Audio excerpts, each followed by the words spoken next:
नमस्कार दोस्तों, मैं अनुज बत्रा एक बार फिर से आपका स्वागत करता हूं इंडिया फर्स्ट चैनल पे। मेरे सभी सदस्यों को जय हिंद। आज हम बात करने वाले हैं day 6 Iran Israel US war. हो क्या रहा है? अगर आप बीबीसी की न्यूज देखते हैं तो उन्होंने बताया है कि कल एक वोटिंग हुई है जिसमें कोशिश की गई थी कि प्रेसिडेंट ट्रंप की पावर्स को कम किया जा सके, लेकिन उसका रिजल्ट अपोजिट ही निकला है। आउट ऑफ 47 वोट्स आए हैं ट्रंप के पक्ष में, यानी कि ये वॉर अब लंबी चलेगी। अब मैं एक बार आपको समझाना चाहूंगा कि ये है क्या एक्चुअली। यहाँ पे यूएस के अगर आप देखते हो तो जैसे हमारे यहाँ पे लोकसभा और राज्यसभा होती है, इसी तरीके से उनके दो सदन होते हैं जिसे हम यूनाइटेड ऑफ स्टेट्स सेनेट और United state house of representative बोलते हैं। ये इनका अपर हाउस होता है, ये इनका लोअर हाउस होता है। इसमें से आउट ऑफ 47 वोट्स आए हैं ट्रंप के पक्ष में, यानी कि उनको पूरी पावर मिल चुकी है ताकि वो इस वॉर को आगे बढ़ा सके।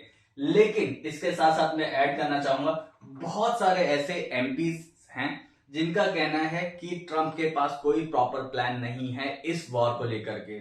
उनके काफी सारे सोल्जर्स इस वॉर में मर सकते हैं और उनके सोल्जर्स ने ये क्वेश्चन भी उठाया कि हम इस वॉर में क्यों उलझ गए हैं। अभी तो हम अफगानिस्तान की वॉर से निकले थे, अभी आपने हमें फिर से एक और वॉर में फंसा दिया है।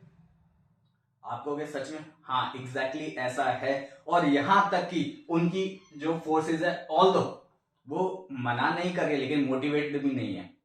आप कहोगे ऐसा कैसे हो सकता है? बिल्कुल ऐसा हो सकता है, और इस चीज को आउटकम करने के लिए डोनाल्ड ट्रंप कह रहे हैं कि इनके यहाँ पे एक कॉन्सेप्ट होता है क्रिश्चियनिटी में, दैट इज को बोलते हैं दैट इज आर्मी गार्डियन। इसका मतलब होता है कि एक टाइम आएगा जिसके बाद जीसस क्राइस्ट वापस आ जाएंगे, यानी दुनिया में शांति हो जाएगी। वो बोल रहे हैं कि मैं उनका मैसेंजर हूं, दुनिया में शांति करूंगा और जो जीसस क्राइस्ट है वो वापस आने वाले हैं।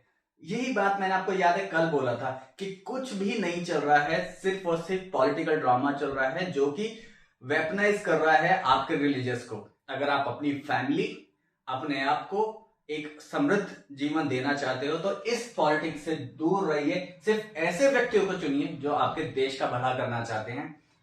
इसके बारे में हम बाद में एक बार फिर से बात करेंगे एंड में, ताकि आपको मैं फिर से समझा चुकूं कि एक्चुअल में क्या चल रहा है। अगर आप वीडियो में बने रहते हैं तो आपकी इच्छा। ओके, तो next, Iran launch a more missiles towards Israel, explosive hurts in the Jerusalem. Again आप देखिए, ईरान ने क्या कहते हैं मिसाइल्स लॉन्च करे हैं जो कि फटे हैं जेरूसलम के पास में, जो कि उनका एक तीर्थस्थल माना जाता है। और आईडीएफ यानी कि इजराइल डिफेंस फोर्सेस ने और वहां पे साइरेंस बजाए हैं, अलर्ट रेज कर दिया है और वहां के अपने नागरिकों को शेल्टर्स में भेज दिया है। यहाँ पे US military has identified 2 more servicemen believed to have been killed in Kuwait. अभी तक आपने देखा होगा कि ईरानियन मीडिया बोल रहा था कि हमने 1500 1600 इतने सारे इनके सोल्जर्स मार दिए, लेकिन ऐसा कुछ नहीं है। मैंने आपको पहले भी बताया था कि सिर्फ और सिर्फ फेक न्यूज फैलाई जा रही है जैसे कि पाकिस्तान करता है। एक्चुअल में टोटल मिलाकर के अब 5 सोल्जर्स मारे जा चुके हैं यूएस के, इन टोटल 5, जिसमें से 2 अभी कुवैत में मारे गए हैं ड्रोन स्ट्राइक में। Israel military launch a new war strike on Tehran. इन्होंने यहाँ पे इनके ऊपर अटैक किया, बदले में इजराइल बता रहा है कि हमने उनसे भी बड़ा अटैक किया है वेडनेसडे को, वाइड स्केल स्ट्राइक, यानी कि पहले से भी ज्यादा भयानक हमला। ऑब्वियसली लोग मारे जा रहे हैं, नो डाउट। सबसे बड़ी जो इसमें कह सकते हो न्यूज है जिसके ऊपर हमें ध्यान देना चाहिए वो ये है, डिफेंस सेक्रेटरी और सेक्रेटरी ऑफ वॉर, हाँ नाम बदल दिया तो ये सेक्रेटरी ऑफ वॉर है, पीट हेक्सन, यूएस के वॉर मिनिस्टर। उन्होंने बोला है कि हमने टॉर्पीडो से एक वॉरशिप को गिरा दिया है ईरान की, और गिराया कहां पे? इंडियन ओशन में। अब हाँ, ये कंसर्निंग बात है कि उनको इंडियन ओशन में आके किया है, जो कि अब ये वॉर इंडिया तक पहुंच चुकी है। ये तो नहीं कहूंगा कि इंडिया इन्वॉल्व है, बट हाँ ये एरिया भी। लेकिन ये एरिया इन्वॉल्व कैसे हुआ?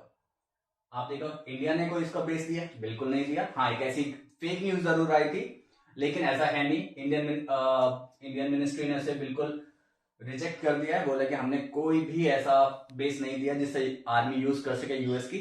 हाँ, यहाँ पे हुआ वही है, आपने देखा होगा कुछ दिन पहले यूके से एक मिलिट्री बेस मांगा था यूएस ने यूज करने के लिए। एक आइलैंड है, आइलैंड का नाम अब मैं मिस कर रहा हूं, but I will add that into the further video. वो एक्सेस अब यूके ने दे दिया है यूएस को फाइट करने के लिए, जहां से ये यूज किया गया है। दूसरी बात, ये एक इंटरनेशनल बॉर्डर में थी, ये ईरान के पास थी ही नहीं, यानी कि इंडिया से एक नेवल एक्सरसाइज करके ये वॉर जा रही थी। वॉर का नाम अगर आप इस नेवल वॉर को देखते हैं, सॉरी इस वॉरशिप को देखते हैं, तो उसका नाम है आइरिस डेना, और इसमें करीब 80 ईरानियन मारे जा चुके हैं, इसमें से 32 को रेस्क्यू कर लिया गया है। बताया जा रहा है करीब करीब इस पे 180 से 200 के आसपास थे व्यक्ति, जिसमें से करीब 80 को मृत घोषित कर दिया गया है। अब final point, politics is sitting at the throne of religion. मैंने आपको पहले भी बताया था, यूएस ट्रंप को भी अब बोलना, प्रेसिडेंट ट्रंप को भी बोलना पड़ रहा है कि हाँ मैं भी एक मैसेंजर हूं। वहीं पे ईरान के खमेनी बोलते रहे कि हाँ आपका इजराइल और यूएस एक शैतान है जिसके अगेंस्ट हम लड़ रहे हैं। अरे कब तक लड़ते रहोगे, शैतान कभी मरेगा ही नहीं, आप अपनी कंट्री पे ध्यान दो। उधर से इजराइल बोलता है कि हाँ हम लोग ईरान के अगेंस्ट लड़ रहे हैं जो कि एक शैतान है। यहाँ पे यूएस बोल रहे हैं भाई हम ईरान के अगेंस्ट लड़ रहे हैं जो कि शैतान है, इसके बाद पीस हो जाएगा। अरे आज तक पीस आया ही कहाँ है। इसीलिए मैं आपको कह रहा हूं, अगर आप अपनी फैमिली और अपनी कंट्री की अगर आप सॉवरेनिटी चाहते हो कि आपका देश आगे बढ़े, तो ऐसे मिनिस्टर्स को चुनना बंद कीजिए जो आपको बेवकूफ बना रहे हैं। ये था इस वीडियो का। मैं आपसे वही एक निवेदन करना चाहूंगा, इस वीडियो को सब्सक्राइब करें, कमेंट करें, लाइक करें, ताकि हमारे रीच बढ़ सके और आपको एक न्यूट्रल इंफॉर्मेशन दे चुके और आपको बता सके कि हाँ आपको एक्चुअल क्या करना चाहिए अगर आप अपनी कंट्री को आगे बढ़ाना चाहते हैं, इंस्टेड ऑफ दिस मिनिस्टर्स। जय हिंद दोस्तों।